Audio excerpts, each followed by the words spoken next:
అందరికీ నమస్కారం. నా పేరు శ్రీనివాస్. మీరు చూస్తున్నారు Srinu social connect YouTube channel. Friends, ఏంటి friends, Ram Gopal Varma controversy king ఇలాంటి మాట చెప్పేశాడు, ఇలాంటి మాట అనేశాడు.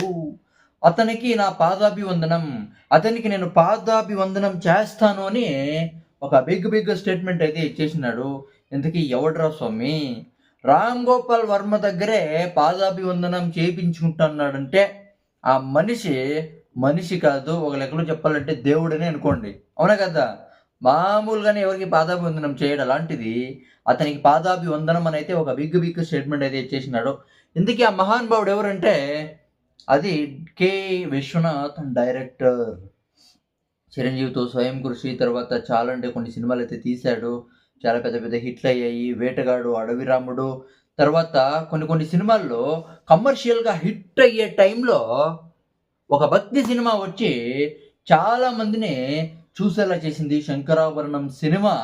ఆ శంకరాభరణం సినిమా ఈ రామ్ గోపాల్ వర్మ మనిషినే మార్చేసిందంట. అందుకే శంకరాభరణం అంటే చాలా ఇష్టం. ఆ సినిమా నా మీద చాలా ప్రభావం చూపించింది. ఆ సినిమా తీసిన డైరెక్టర్ కె విశ్వనాథ్ గారికి నా పాదాభివందనం అనే ఒక బిగ్ స్టేట్మెంట్ అయితే చేసినాడు. నిజంగా గొప్ప విషయమే, అవునా కదా?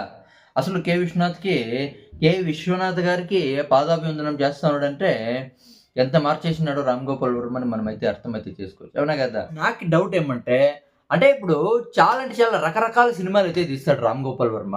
అలాంటి రామ్ గోపాల్ వర్మకి, అవునా కదా, ఒక భక్తి సినిమా ఎలా ఇష్టమైంది బ్రో?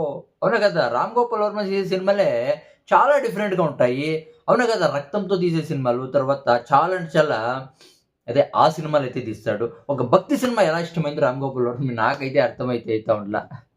దేని గురించి మీరేమనుకుంటారు కామెంట్ అయితే చేయండి. బాయ్.